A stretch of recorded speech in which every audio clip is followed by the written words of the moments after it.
જય ધન્વંતરી મિત્રો, હું પારંપરિક વૈદ રમજીભાઈ સરવૈયા. મિત્રો, આજે આપણે વાદીકરણ ઔષધો અને એના યોગો વિશે આપણે વાત કરવાના છીએ મિત્રો. કારણ કે અત્યારે વર્તમાન સમયની અંદર આપણા ખાનપાન, આપણી દિનચર્યા, આપણી ઋતુચર્યા આ બધે અવ્યવસ્થિત થવાથી આપણા આટલા બધા સ્વાસ્થ્ય બગડ્યા છે. તો યુવા ધન આપણું નષ્ટ થઈ રહ્યું છે. તો એના માટે આપણે ખાસ જાગૃત થવાની જરૂર છે મિત્રો. એની પાછળનું કમજોરી, સ્નાયુની શિથિલતા, એની પાછળનું કારણ શું છે? પહેલાં તો આપણે નકરી દવાઓ લઈને આપણી શક્તિ આપણે સ્થાપવા માટે પ્રયત્ન કરતા હોય કે આપણી ગયેલી શક્તિ પાછી સ્થાપિત થાય અને આપણે દવાઓ લઈ લઈએ, તો ખરેખર એ શક્ય નથી મિત્રો. કારણ કે આપણા શરીરમાંથી ધાતુઓનો ક્ષય જે વિરુદ્ધ આહાર, કેમિકલવાળા ખોરાક એના હિસાબે થાય છે મિત્રો. તો આપણા જે રસોડાના મરી મસાલા છે, ખોરાક છે, એમાંથી બધી ધાતુઓ બનતી હોય છે. આ સ્થૂળ શરીરની મિત્રો સપ્ત ધાતુ કીધી છે કે રસ, રક્તો, માંસ, મેદ, અસ્થિ, મજ્જા અને શુક્ર. તો આ નાની ઉંમરે કમજોરી શું કામ આવે છે એના પાછળ આપણે થોડી ચર્ચા કરીએ અને પછી એના યોગો વિશે આપણે ચર્ચા કરીએ કે ભાઈ આના માટે આપણે શું કરવું જોઈએ. તો મિત્રો, પહેલાં તો આપણે ખાંડ, મીઠું, મિષ્ટાન, આથાની બનાવટ, ઠંડા પીણા, બેકરી પ્રોડક્ટ આ બધી આપણે ખાસ બંધ કરવી જોઈએ મિત્રો. આ જ્યાં સુધી આપણે બંધ ન કરીએ ત્યાં સુધી આપણા શરીરમાં કોઈ પણ ફેરફાર થઈ શકે નહીં. ખરેખર તો ખાનપાન જ મહત્વના છે. આજે વર્ષો પહેલાં તમે જુઓ તો કોઈ ઔષધ લેવાની જરૂર પડતી નહોતી અને એકદમ હૃષ્ટપુષ્ટ શક્તિવાન પુરુષો હતા. તો એની પાછળની પરિસ્થિતિ આપણી બગડી છે. એનું ખાનપાનનું ખાસ મહત્વ છે. ખાટો રસ અને ખારો રસ અને મધુર રસમાં એક ખાંડ. મધુર રસ ખરાબ નથી, પણ ખાંડ ન લેવી જોઈએ. આપણે ગોળ લેવો જોઈએ ખાંડની બદલીમાં. એટલે ખાંડ બંધ કરવી, કેમિકલવાળા મીઠું બંધ કરવું, સિંધવ મીઠું પણ એ ઓછું, એકદમ પ્રમાણ તો ઓછું જ મિત્રો. ક્ષાર એક પ્રકારનો સોડિયમ આપણા શરીરમાં ધાતુઓનું ક્ષય કરવાનું કામ કરે. આપણા શરીરમાંથી પેશાબ માટે ધાતુઓ બહાર નીકળે અને આપણું પાચન તંત્ર બગડે. એની પાછળનું આપણે બેકરી પ્રોડક્ટ છે, ઠંડા પીણા છે, ભૂખ નથી ને જમી લેવું, આ બધા એની પાછળના કારણો છે. તો ખરેખર મિત્રો, પહેલાં તો શરીર સુધી કે રોજ સવારે આપણે જાગીએ એટલે થોડી વારમાં પેટ સાફ થવું જોઈએ. આપણે પાણી પીએ છીએ એના પ્રમાણમાં ખુલીને યુરિન થવો જોઈએ. હવે કબજિયાતને હિસાબે પણ આ પ્રોબ્લેમ થાય. આપણે પાણી ઓછું પીએ અને મીઠાળું જીવન, એટલે એના હિસાબે આપણું પાચન તંત્ર બગડે અને આ બધા પ્રોબ્લેમ થાય. ભૂખ વગર જમવું ન જોઈએ અને પૌષ્ટિક આહાર લેવો જોઈએ, નહીં કે નકરો સ્વાદિષ્ટ ફાસ્ટ ફૂડ, બધી બજાર ને હોટલોના ખોરાક ચોક્કસ તમને સ્વાદિષ્ટ લાગશે પણ પૌષ્ટિક નથી હોતા. એ ખાસ ધ્યાન લેવા જેવું છે. પછી ગોળ, આપણે દેશી ગોળ દવા વગરનો આપણે લેવો જોઈએ. દહીં, દૂધ, ઘી આપણે એકદમ નેચરલ અને કેમિકલ વગરના આપણે લેવા જોઈએ. હવે આમાં આપણે ખોરાકમાં ને એમાં ધ્યાન દેતા નથી અને આપણે નકરી પ્રોડક્ટ લેવા માટે હજારો રૂપિયાનો ખર્ચ કરી અને આપણે આ રોગમાંથી મુક્ત થવાના પ્રયત્ન કરીએ છીએ. કોઈ દિવસ શક્ય નહીં બને. એટલે ખાસ તો આજથી આપણે એવું નક્કી કરીએ કે આજથી બેકરી પ્રોડક્ટ, આથાની બનાવટ, બજારો ખોરાક, કેમિકલવાળા જેટલું આપણે કરી શકીએ એટલું કંટ્રોલ કરી અને આપણે નેચરલ અને પૌષ્ટિક ખોરાક ઉપર આપણે આવીએ. અને ખાસ એમાં જવાબદાર છે ખાંડ, મીઠું, મેંદો અને આથાની બનાવટ અને કેમિકલવાળા ખોરાક અને એક અતિ ખાટો રસ અને વધારે પ્રમાણમાં તેલ. આ એમાં ખાસ જવાબદાર છે મિત્રો. તો મિત્રો એના ઉપર આપણે ખાસ ધ્યાન રાખવું જોઈએ.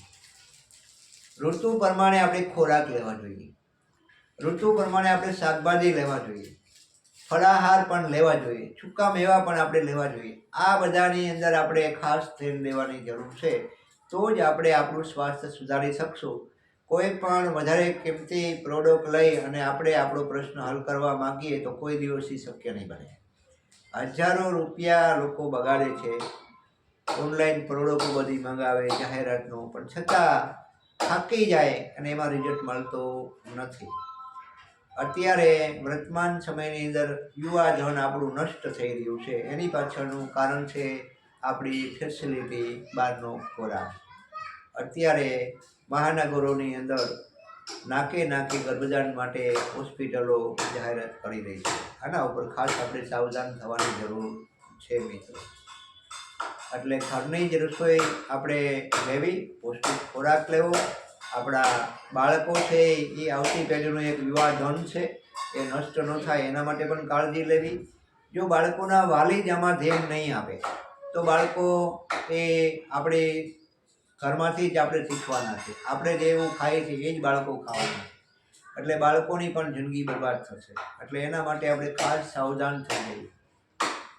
હવે આયુર્વેદિક આપણા ઘરગથ્થુ ઉપચારો જગ જાહેર બધા શાસ્ત્રોમાં લખી ગયા, પણ નકલી આપણે પ્રોડક્ટ ઉપર આધાર નહીં અને પૌષ્ટિક ખોરાક, દહીં, દૂધ, ઘી, સૂકા મેવા, ખજૂર, આ બધા આપણે ફળ ફળાદી ઋતુના આ બધા આપણે ખાસ લેવા પડશે.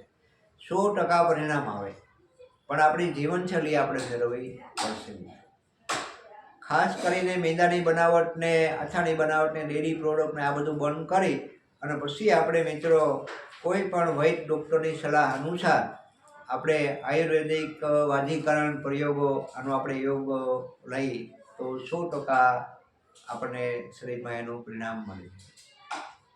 તો મિત્રો ખાસ આપણે ઔષધો ઉપર આપણે ચર્ચા કરીએ કે શતાવરી, અશ્વગંધા, વિદાળી કંદ, એખરાના બીજ, કૌચાના બીજ, ગોખરું, આ બધા જે ઔષધો છે એ વાજીકરણમાં વપરાય છે. સારી ક્વોલિટીના લાવવા જોઈએ. અને કૌચાના બીજ એ ગાયના દૂધમાં આપણે સિદ્ધ કરવા જોઈએ. શુદ્ધ કર્યા વગર વપરાતા નથી. તો આ બધા સારી ક્વોલિટીના ઔષધો લાવી અને જાતે આપણે પાવડર બનાવી અને 50-50 ગ્રામની સમાન ભાગે માત્રા લઈ અને જે 300 ગ્રામ પાવડર બધો મિક્સ થયો તો એમાં 300 ગ્રામ આપણે ખડી સાકર મિલાવી અને પછી એમાં 1 ગ્લાસ ગાયના ગરમ દૂધની અંદર 2 ચમચી રોજ સવાર સાંજ આ શરૂ કરવું જોઈએ મિત્રો. પણ આના પહેલાં આપણે ખાનપાનમાં ધ્યાન દેવાનું અને આ પીધા પછી 1-1.5 કલાક કાંઈ જમવાનું નહીં. રાત્રે આપણે સૂતી વખતે પીવું ને સવારે જાગીને પીવું. આ ખાસ આપણે કરવા જેવું છે. પછી મિત્રો એમાં દેશી ગોળ છે, દહીં, દૂધ, ઘી, આપણા નેચરલ અને દવા વગરના ગોળ, ઓર્ગેનિક આપણે સારી ક્વોલિટીના અનાજ, આ બધું આપણે ખાસ એમાં ધ્યાન દેવાની જરૂર છે. કઠોળની અંદર મિત્રો ઔષધ તો પછી પણ અડદ જે છે, અડદ એ ઉત્તમ પ્રકારનું વાજીકરણ છે. તો શિયાળાની અંદર આપણે અડદિયા પરંપરા રિવાજ છે કે શિયાળાની અંદર પાકો ખાવાના. તો મેથી પાક ને, ગુંદર પાક ને, અડદિયાનો પાક ને, ઉકળીને આ બધું અત્યારની બહેનોને બનાવવા આવડતું પણ નથી. અને આપણે પાછળ ગયા જઈએ 40-50 વર્ષ પહેલાં તો આપણી માતાઓ બધા આ ખોરાક ઘરે બનાવતા હતા, પાકો, અને આખું શિયાળો એનું સેવન કરતા હતા. કોઈ આ સારવાર લેવા માટે હોસ્પિટલમાં જતા નહોતા અને સારામાં સારા શરીર બધાના હતા અને કોઈ પણ કમજોરી નહોતી. તો ખાસ મિત્રો આના ઉપર આપણે ખાસ ધ્યાન દઈ અને આજથી આપણે વિચારીએ કે આ વિષય ઉપર આપણે ખાસ ધ્યાન દઈ અને પાછું આપણી જૂની પરંપરા ઉપર જઈ. દરેકના ઘરમાં આયુર્વેદિક ગ્રંથ નાનો મોટો હોવો જરૂરી છે. આપણે બાળકોમાં જ નાનેથી આપણે આયુર્વેદ, ભારતીય પરંપરાનું જ્ઞાન રેડવાની ખાસ જરૂર છે. અને જો આપણે એ બાળકોને જ્ઞાન અત્યારથી નહીં આપીએ તો બાળકોને અંગ્રેજી અભ્યાસથી આ બહારની બધી પ્રોડક્ટો અને જાહેરાત એમાં જો ખોરાક એના લેશે તો એની જિંદગી બગડશે અને કોઈ પણ ઉપચાર કોઈ હોસ્પિટલ કે કોઈ જગ્યાએ આપણે એને સાજા કરી શકશું નહીં. તો ખાસ એક વિનંતી છે કે આજથી જ આપણે આના ઉપર ખાસ વિચાર કરી અને આપણા ઘરનું રસોડું સુધારી અને આપણા યુવાનો હૃષ્ટપુષ્ટ થાય અને કોઈ હોસ્પિટલમાં જવું ન પડે એના એ માટે આજથી જ આપણે પ્રતિજ્ઞા લઈને શરૂ કરીએ. જય ધન્વંતરી મિત્રો, બીજા મુદ્દા સાથે આપણે અવારનવાર મળતા રહીશું અને કોમેન્ટ દ્વારા કંઈ પણ પ્રશ્ન હોય તો લખીને જાણ કરશો તો એનો જવાબ આપશો. જય ધન્વંતરી.